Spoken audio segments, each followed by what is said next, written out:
In 1137, a child was born in Iraq whose name was Yusuf bin Ayyub, whom we know today as Salahuddin Ayubi.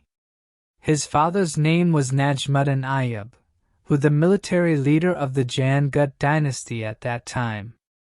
Salahuddin Ayubi spent his childhood in Baalbek and Dhamma, where he completed his studies such as poetry, philosophy and religious knowledge. Salahuddin Ayubi was very impressed by his uncle Nuruddin Jangi since childhood, who was the ruler of Syria at that time and was against the Crusaders.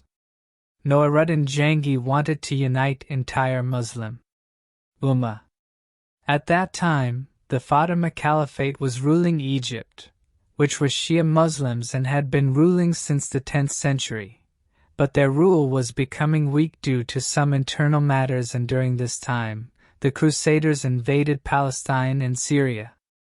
Just as they were gaining control over the states, Jangi dynasty, which was under Nuruddin Jangi, was busy in increasing its power over Egypt and uniting the Muslims. Nuruddin wanted to bring Egypt under his control because Egypt was a very rich and strategically located country. It was an important city which was very important to fight against the Crusaders. In 1160, another uncle of Salahuddin, Asaduddin Sharko, who was the general of Nuruddin Jangi, sent to Egypt with an army because at that time the power of Egypt's chief minister Shawwar was in danger. His enemies wanted to eliminate him, that is why Shawwar asked for help from Nuruddin. After which Nuruddin sent Sharko with an army to Egypt so that Shawwar could be helped and the influence of Zen dynasty on Egypt could increase. At that time Salahuddin was about 20 years old.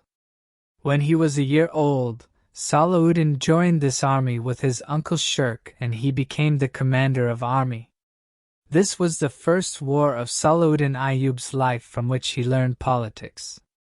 As soon as Salahuddin's army entered Egypt, his army faced a long battle. What happened with Bilbai, who was defending the city? Salahuddin's army seized this city and kept this city under siege for 3 months. During time, the Crusaders also reached there to attack, whose leader was Amalrik. Now Salahuddin, there were 2 threats in front of the army. One was Ragman, who was defending the city, and other Crusaders who had come for Ragman. Despite this, Salahuddin Ayubi's army entered the city and captured the entire city and massacred many of us. After this, Shawwar again became the vizier, but seeing the success of Salahuddin's uncle Sharko, Shawwar began to see his power in danger. He feared that Shirk might capture his power, so he betrayed Shirk and joined the Crusaders. It decided to join hands with Ulrich, who was the king of Jerusalem, the same Amal who had come against it. Finally, in 1160, the situation of Shawwar and Shirkuh started deteriorating because Shawwar, seeing the increasing influence of Jangi dynasty in Egypt, turned against it. Seeing this, Shirkuh, after ending Shawwar, it was decided to bring Egypt under Nuruddin, after which there was a war between the two. In this war, Shirk divided his army into 3 parts and himself started leading the middle part, while Salahuddin Ayubi's side led 1 part. Started leading, the war between the 2 armies took place at Point of Hijab, although Shirk's army was very less in number, but due to their war tactics they won this war. Salahuddin Ayubi also fought very bravely with his army in this war. After this, Salahuddin Ayubi had a lot of experience in fighting wars. Despite this victory of Salahuddin Ayubi, he could not establish his control over Egypt, so after a year, Shirk attacked Egypt again. Till this time Egypt was under the control of the Crusaders. When Nuruddin Jangi saw this, he knew that now would have to bring Egypt under his control. After this, Nuruddin Jangi sent a big army and then reached Cairo with the army, which was the capital of Egypt. After reaching there, he defeated the Crusaders in battle. When Shawwar saw this, he knew that now Shah would capture Egypt, hence he surrendered again, but Shawar did not believe this because Shawar had betrayed them last time, hence he was murdered. After some time, Sharko died suddenly, after which Salahuddin Ayubi was made the wazir. Salahuddin Ayubi remained the wazir for 2 years and he strengthened his authority. He improved his relations with the Egyptian army and also his relations with the Fatimid Caliphate. Strongly, Salahuddin was apparently with the Fatimid Caliphate, but internally he was promoting the Sunni sect, whereas Fatimid Caliphate was a Shia dynasty. Salahuddin Ayubi removed the Shia scholars in Cairo who were loyal to it, and replaced them with Sunni scholars. And in this way Salahuddin Ayubi started eliminating Shia scholars, due to which the caliphate started weakening. At the same time, to strengthen his position, he prepared an army with his Kurdish supporters from Syria. Salahuddin was just waiting for an opportunity when that is why it maintained relations with the Fatimid Caliphate only for show. Then the Fatimid Caliph Al-Adid became ill, which was an opportunity for Salahuddin Ayubi. Ayubi had the support of Abbasid Caliphate of Baghdad at that time. Sunni was the center of sect.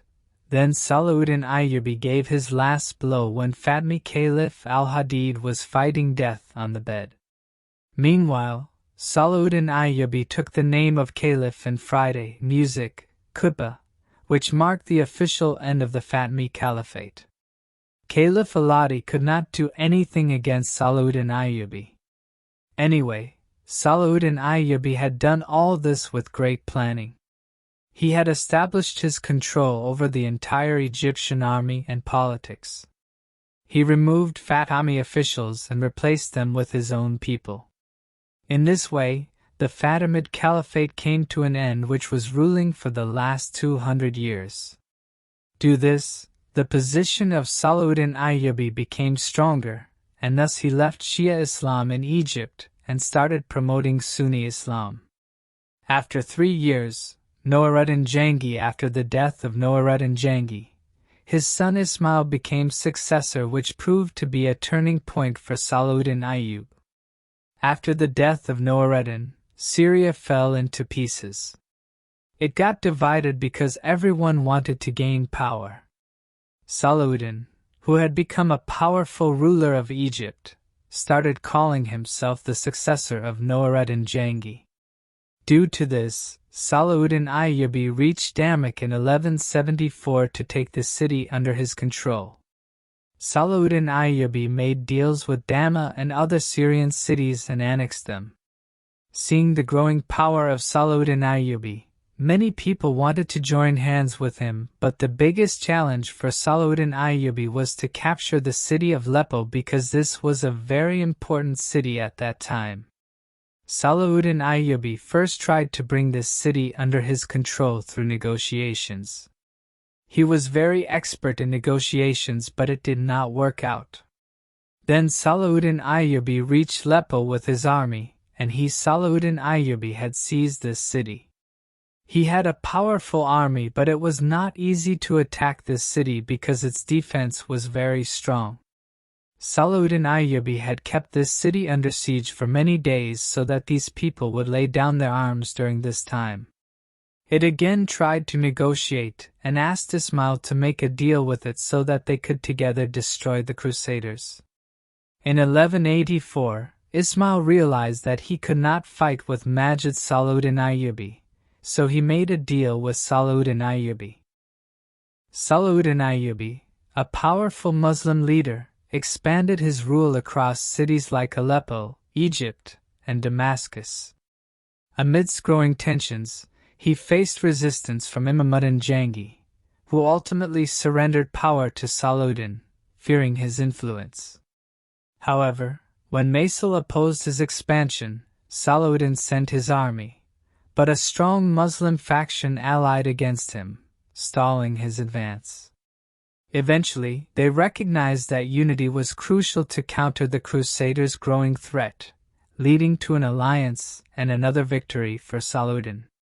Salahuddin was determined to reclaim Jerusalem, under Crusader control, and began amassing troops from Egypt, Syria, and other areas. In 1187, his army clashed with overconfident Crusader forces, eventually forcing their king, Luc Nien, into retreat. Surrounded and weakened by thirst and confusion, the Crusaders suffered a crushing defeat, with many leaders captured. Salahuddin's victory was marked by mercy toward prisoners, a rare gesture in medieval warfare. Following this success, Salahuddin moved to retake Jerusalem. He surrounded the city, which was defended by Balian, who pleaded for the townspeople's safety before surrendering. Salahuddin agreed, allowing peaceful evacuation. Unlike previous conquests, he preserved Christian churches and ensured the safety of residents.